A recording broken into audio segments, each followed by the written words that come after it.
আসসালামু আলাইকুম, স্বাগত জানাচ্ছি আটবির মধ্যাহ্নের সংবাদে। আপনাদের সঙ্গে আছি আমি মাহবুবা জারিন রানা।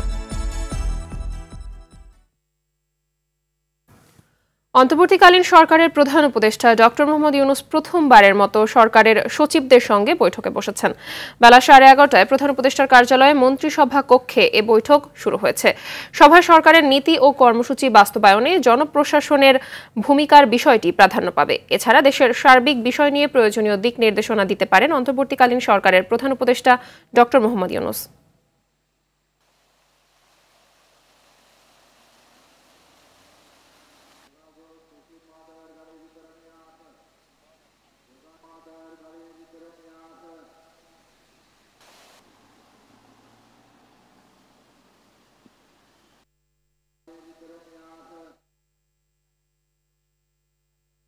দেশব্যাপী অবৈধ অস্ত্র উদ্ধারে যৌথ অভিযান শুরু হয়েছে। এরই ধারাবাহিকতায় রাজশাহীতে বুধবার রাত 12টার পর থেকে মহানগরীর বিভিন্ন এলাকায় যৌথ অভিযান শুরু করে যৌথ বাহিনীর সদস্যরা। তবে প্রথম দিন কোনো অস্ত্র উদ্ধার করতে পারেনি তারা। যৌথ বাহিনীর সদস্যরা জানান, অস্ত্র জমা দেয়া সংক্রান্ত জারি করা নির্দেশনার মধ্যে বিভিন্ন থানা থেকে লুটপাট করা অস্ত্রের পাশাপাশি বৈধ অস্ত্রও রয়েছে। এদিকে লাইসেন্সকৃত বৈধ আগ্নেয়াস্ত্র ও গোলাবারুদ জমা দেওয়ার নির্দেশনায় যশোর জেলায় গতকাল রাত 10টা পর্যন্ত 9টি থানায় 200টি অস্ত্র জমা পড়েছে। বিষয়টি নিশ্চিত করেছেন যশোরের অতিরিক্ত জেলা ম্যাজিস্ট্রেট। সরকারি আদেশে অস্ত্র ও লাইসেন্স জমা দেওয়ার নির্দেশনায় মেহেরপুর জেলায় লাইসেন্সকৃত 93টি অস্ত্রের মধ্যে গেল রাত পর্যন্ত 73টি অস্ত্র জমা পড়েছে।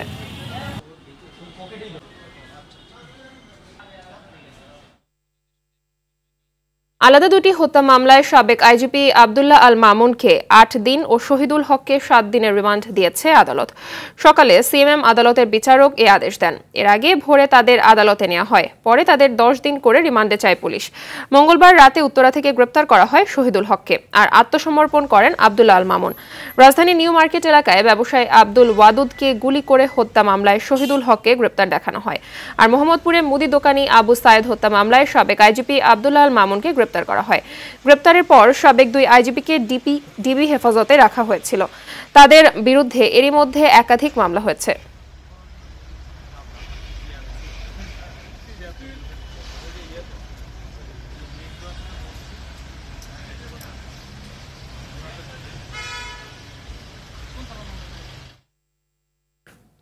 দর্শক, এ বিষয়ে জানাতে মিন্টো রোডে ডিবি কার্যালয়ের সামনে থেকে সরাসরি যুক্ত হচ্ছেন ইকবাল অনেক।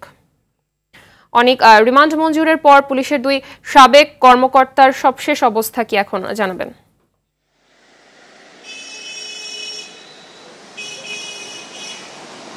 মাহবুবা, আপনি যেমনটি বলছিলেন যে সাবেক যে পুলিশের ঊর্ধ্বতন কর্মকর্তা শহীদুল হক এবং আব্দুল্লাহ আল মামুনকে আদালত থেকে রিমান্ডে দেওয়া হয়েছে। রিমান্ডে দেওয়ার পর কিন্তু তারা এখন ডিবি কার্যালয়ে আছেন। তাদের জিজ্ঞাসাবাদের জন্য ডিবি কার্যালয়ে নেওয়া হয়েছে। এই মুহূর্তে আমরা আছি মিন্টু রোডে যে ডিবি কার্যালয় রয়েছে, সেখানে আমরা রয়েছি। একটু যদি বলে রাখি যে সাবেক যে আইজিপি রয়েছেন আব্দুল্লাহ আল মামুন, তাকে কিন্তু নিউ মার্কেট থানার একটি মামলায়, মোহাম্মদপুরের একটি মামলায় কিন্তু তাকে 8 দিনের রিমান্ড দেওয়া হয়েছে এবং সাবেক আরেক আইজিপি শহীদুল হককে কিন্তু নিউ মার্কেট থানার একটি মামলায় 7 দিনের রিমান্ড দেওয়া হয়েছে।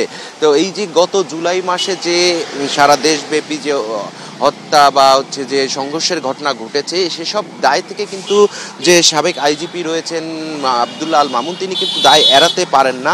তারই ধারাবাহিকতায় কিন্তু যে হত্যাকাণ্ডগুলো ঘটেছে তার বিরুদ্ধে কিন্তু বিভিন্ন থানায় কিন্তু মামলা হয়েছে এবং গতকালকে রাতে কিন্তু তাকে সাবেক যে আব্দুল্লাহ আল মামুন, উনি কিন্তু আত্মসমর্পণ করেছেন এবং উত্তরার একটি বাসা থেকে কিন্তু সাবেক আরেক আইজিপি শহীদুল হককে কিন্তু গ্রেপ্তার করেছে ডিবি এবং এই মুহূর্তে কিন্তু ডিবি কার্যালয়ে তাদেরকে জিজ্ঞাসাবাদ করা হচ্ছে এবং ঢাকা জেলা পুলিশের যে অতিরিক্ত পুলিশ সুপার আবদুল্লাহ হিল কাফি যে আছেন, তাকে কিন্তু একটি অপহরণ মামলায় গ্রেপ্তার দেখানো হয়েছে এবং তাকে কিন্তু 8 দিনের রিমান্ড দেওয়া হয়েছে। তিনিও কিন্তু এই মুহূর্তে আছেন ডিবি কার্যালয়ে এবং এই গেল কয়েকদিনে যারা আটক রয়েছেন, যাদের রিমান্ড মঞ্জুর হয়েছে, তারা কিন্তু সবাই ডিবি কার্যালয়ে আছেন। তাদেরকে ডিবি কার্যালয়ে কিন্তু জিজ্ঞাসাবাদ করা হচ্ছে কার কার কিরকম সম্পৃক্ততা আছে, এতে কারা ইন্ধন দিয়েছেন এবং কিভাবে এই হত্যাযজ্ঞ যে হয়েছিল এই জুলাই মাসে বা আগস্টের শুরুর দিকে, সেই জিনিসগুলোই এখন তাদের কাছে জিজ্ঞাসাবাদ করে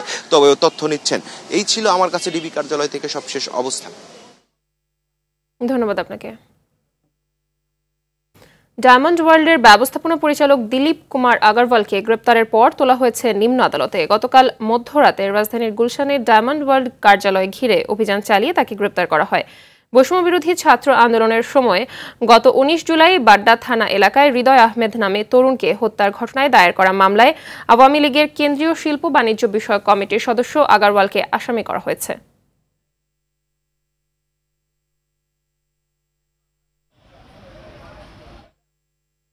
দর্শক, এ বিষয়ে জানাতে নিম্ন আদালতের সামনে থেকে যুক্ত হচ্ছেন সহকর্মী সুফিয়ান ফারাবি। ফারাবি, আদালতে তোলার পর দিলীপ কুমার আগারওয়ালের বিষয়ে সবশেষ কি তথ্য আছে আপনার কাছে, জানাবেন? মাহবুবা, এখন পর্যন্ত আমরা এখানে রয়েছি, কিন্তু আগারওয়ালকে এখন পর্যন্ত আদালতে তোলা হয়নি।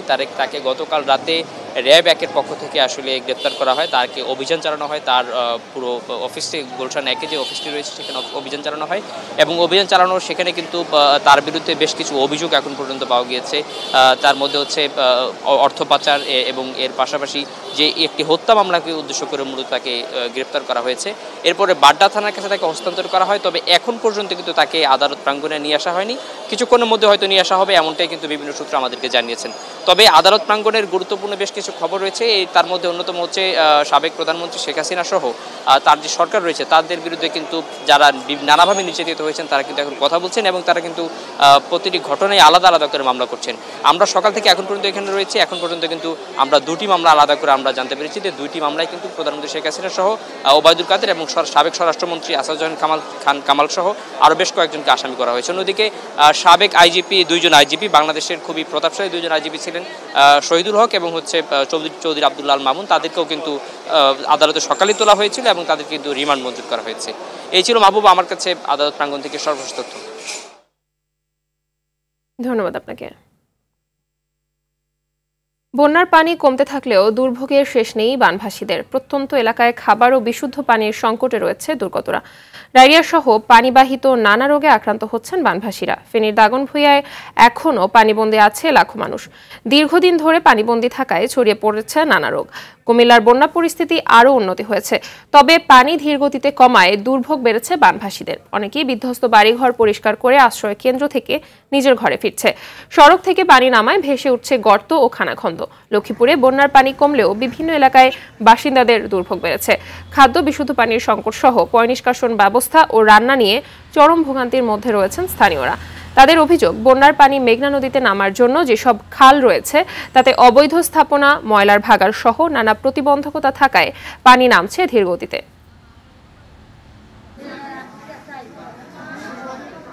দূরে যাওয়ার পরে তারপরে মানে ঘরটা ভেঙে গেছে। আর ঘরটা ভাঙানোর পরে তারপরে আমি গেছি গিয়ে আমার বাপের বাড়িতে থেকে আইয়া তারপরে সবার থেকে মানে শুনতেছি যে আমার ঘর নাই।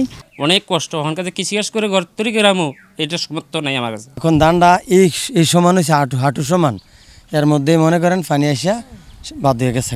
হাঁটু সমান পানি, এর আগে তো কমর সমান পানি ছিল। আসা যাওয়া করার সময় সব জামা কাপড় ভিজে গেছে, পাকঘর হয়ে গেছে, ঘরের ডেলা হয়ে গেছে, চুলা হয়ে গেছে। বন্যা তো একেবারে ঘরের ভিতরে পানি উঠে গেছে।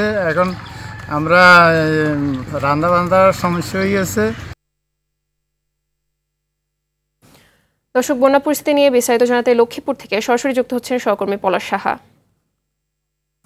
পলাশ, বন্যার পানি নামতে দেরি হচ্ছে কেন, আর অবৈধ স্থাপনার বিষয়ে আসলে প্রশাসনের ব্যবস্থা কেমন দেখতে পাচ্ছেন, জানাবেন? মাহবুবা, যেমনটি জানাচ্ছিলেন যে আসলে গত কয়েকদিনে বন্যার পানির বন্যার যে পরিস্থিতি সেটির কিন্তু উন্নতি হয়েছে, তবে পানি কমতে থাকলেও স্থানীয়দের যে দুর্ভোগ সেটি কিন্তু কমছে না। বন্যার যে পানি সেটি কিন্তু খুবই ধীর গতিতে কমছে।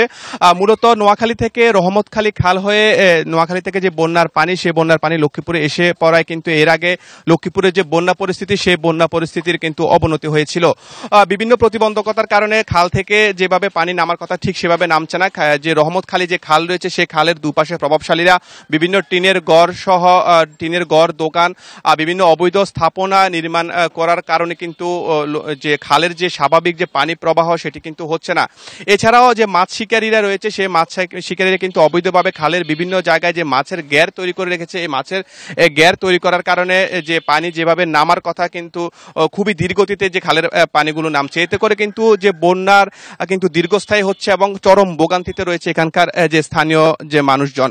তবে আমি লক্ষ্মীপুর জেলার যে জেলা প্রশাসক সুরাইয়া জাহান তার সাথে কথা বলেছি, এছাড়াও যে লক্ষ্মীপুর পানি উন্নয়ন বোর্ডের যে নির্বাহী প্রকৌশলী রয়েছেন আমি তার সাথেও কথা বলেছি। তারা জানিয়েছেন যে খালের যে দুপাশে যে অবৈধ স্থাপনা এবং মাছের গের সহ অন্যান্য যে প্রতিবন্ধকতা রয়েছে সেগুলো সরানোর জন্য ইতিমধ্যে তারা কাজ শুরু করেছেন। তারা অনেকগুলো যে বাঁধ রয়েছে সেগুলো তারা অপসারণ করেছেন। এছাড়াও দীর্ঘস্থায়ী যে বাঁধগুলো রয়েছে তারা তাদের মালিককে ইতিমধ্যে অবহিত করেছেন যে দ্রুত এই বাঁধগুলো সরানোর জন্য। এছাড়াও বিভিন্ন কার্যক্রম কিন্তু অব্যাহত রয়েছে। মাহবুবা, ধন্যবাদ আপনাকে। বরিশাল সরকারি ব্রজমোহন কলেজ ও বরিশাল বিশ্ববিদ্যালয়ের শিক্ষার্থীদের মধ্যে রাতভর দফায় দফায় সংঘর্ষের ঘটনা ঘটেছে। এতে উভয় পক্ষের কমপক্ষে 40 জন আহত হয়। ভাঙচুর হয় শিক্ষার্থীদের 4টি বাস। মঙ্গলবার রাত 2টার দিকে ব্রজমোহন কলেজ ক্যাম্পাসে এই ঘটনা ঘটে। পুলিশ জানিয়েছে সোমবার রাতে বিএম কলেজ সমন্বয়ক মোস্তাফিজুর রহমান রাফিকে মারধর করে ববি শিক্ষার্থীরা। এ ঘটনার পর মঙ্গলবার রাত 11টার দিকে বটতলা এলাকায় অবস্থানকালে বরিশাল বিশ্ববিদ্যালয়ের 2জন শিক্ষার্থীকে মারধর করে বিএম কলেজ শিক্ষার্থীরা। আহত 2 শিক্ষার্থীকে উদ্ধার করে হাসপাতালে ভর্তি করা হয়। এ খবর বিশ্ববিদ্যালয় এলাকায় ছড়িয়ে পড়লে 2 গ্রুপের মধ্যে হামলা ও ধাওয়া পাল্টা ধাওয়ার ঘটনা ঘটে।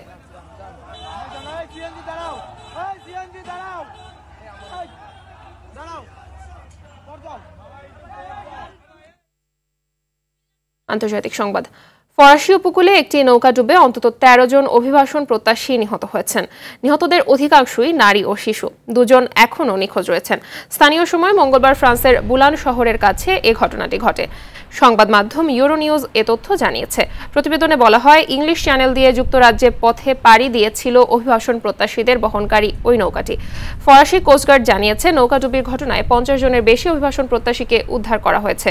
ঘটনাস্থল পরিদর্শন করে ফ্রান্সের স্বরাষ্ট্রমন্ত্রী জেরাল্ড দারমানিন বলেছেন, নৌকাটি অতিরিক্ত যাত্রী বোঝাই ছিল। তাছাড়া অধিকাংশ যাত্রীর লাইফ জ্যাকেট ছিল না। প্রাথমিকভাবে ধারণা করা হচ্ছে মৃত সবাই আফ্রিকার দেশ ইরিত্রিয়ার নাগরিক। কলকাতায় চিকিৎসক ধর্ষণ ও হত্যার বিচারের দাবিতে আজ ঘরে ঘরে আলো নিভিয়ে দীপ প্রজ্বলন কর্মসূচি পালনের ডাক দিয়েছে জুনিয়র চিকিৎসকরা। এদিন রাজ্যের মোড়ে মোড়ে প্রতিবাদ কর্মসূচি পালন করবে বিজেপিও। এর আগে মঙ্গলবার দিনভর বিক্ষোভ মিছিলে উত্তাল ছিল কলকাতার রাজপথ। ধর্ষণের ঘটনায় জড়িতদের শাস্তির দাবি জানানো হয় মিছিলে। পশ্চিমবঙ্গের মুখ্যমন্ত্রী মমতা পদত্যাগের দাবিতে প্রতিবাদ মিছিল করেছে বামফ্রন্ট। এ সময় ঘটনার সুষ্ঠু তদন্তের মাধ্যমে অবিলম্বে দোষীদের খুঁজে বের করে শাস্তির দাবি জানানো হয়। খেলা সংবাদ। ক্রিকেট। পাকিস্তানের বিপক্ষে ঐতিহাসিক টেস্ট সিরিজ জয়ের পর আজ দেশে ফিরছে বাংলাদেশ দল। 2 ভাগে ভাগ হয়ে দেশে ফিরবে শান্তরা। তবে ফিরছেন না সাকিব আল হাসান। পাকিস্তান থেকে কাউন্টি ক্রিকেট খেলতে ইংল্যান্ড যাওয়ার কথা রয়েছে মিস্টার 75-এর। প্রথম ধাপে ফেরা ক্রিকেটাররা বাংলাদেশে নামবে বুধবার রাত 11টায়। এরপর বৃহস্পতিবার দুপুর 2টায় পরের ধাপে আসা ক্রিকেটারদের দেশে ফেরার কথা। এদিকে দেশে ফিরে লম্বা ছুটি পাচ্ছে না জাতীয় দল। ভারত সফরকে সামনে রেখে আগামী সপ্তাহের মাঝামাঝি অনুশীলন শুরু হবার কথা টাইগারদের।